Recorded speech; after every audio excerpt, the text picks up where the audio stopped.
नमस्कार। दैनिक बिरदुल पत्रिका में आपका स्वागत है और मैं हूँ आपके साथ रफीक खान। देश भर में लोकसभा चुनाव का बिगुल बज चुका है और सभी पार्टियां चुनाव की तैयारियों को लेकर जुटी हुई हैं। ऐसे में हम आज बात कर रहे हैं हरियाणा प्रदेश की, जहां पर प्रमुख विपक्षी पार्टी कांग्रेस अपने प्रत्याशियों को लेकर मंथन कर रही है। तो वहीं सत्तारूढ़ भाजपा ने लोकसभा के लिए अपने सभी 10 प्रत्याशियों की घोषणा कर दी है। सबसे पहले बात करते हैं अंबाला सीट की, जहां से दिवंगत नेता रतनलाल कटारिया की पत्नी बंतो कटारिया को प्रत्याशी बनाया गया है।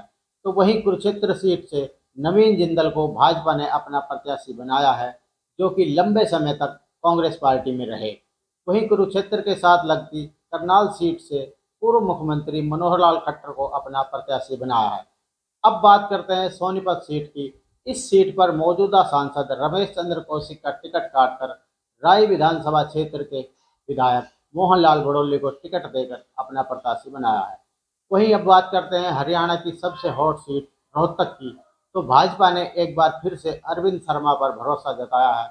इसके बाद भिवानी महेंद्रगढ़ लोकसभा सीट पर लगातार 2 बार जीत चुके सांसद धर्मवीर सिंह को तीसरी बार अपना प्रत्याशी बनाया है।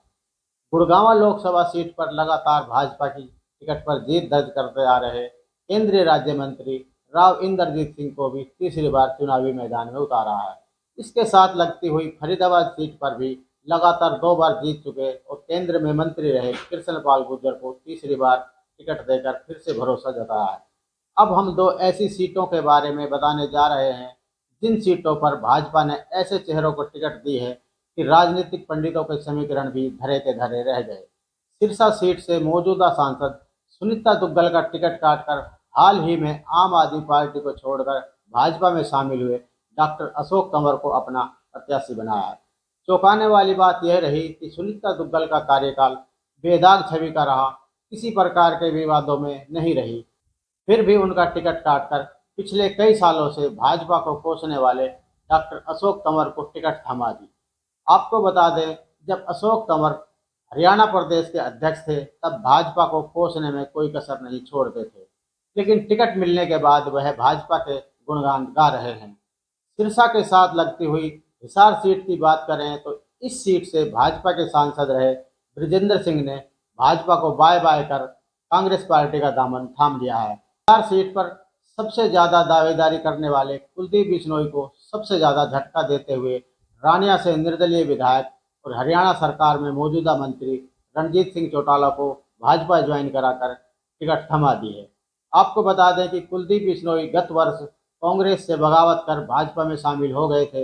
हालांकि भाजपा ने उनके बेटे भव्य बिश्नोई को उनकी पैतृक सीट आदमपुर से विधायक तो बनवा दिया, लेकिन मंत्रिमंडल में कोई स्थान नहीं दिया। मौजूदा हालात में चेहरे पर चेहरा चुनाव लड़ने जा रहा है, क्योंकि भाजपा जहां भी चुनाव प्रचार या रैलियां कर रही है तो वह केवल मोदी के चेहरे पर ही चुनाव लड़ रही है। ऐसे में सवाल यह उठता है कि जब चुनाव मोदी के चेहरे पर ही लड़ा जा रहा है तो फिर पुराने भाजपा कार्यकर्ता जो काफी लंबे समय से पार्टी के लिए काम करते आ रहे हैं, उन्हें टिकट क्यों नहीं दिया गया। अब सोचने वाली बात यह है कि कुरुक्षेत्र, हिसार, सिरसा की सीटों पर जनता मोदी के नाम पर वोट करेगी या फिर हाल ही में भाजपा में शामिल नवीन जिंदल, रणजीत सिंह चौटाला या डॉक्टर अशोक तंवर के नाम पर वोट करेगी।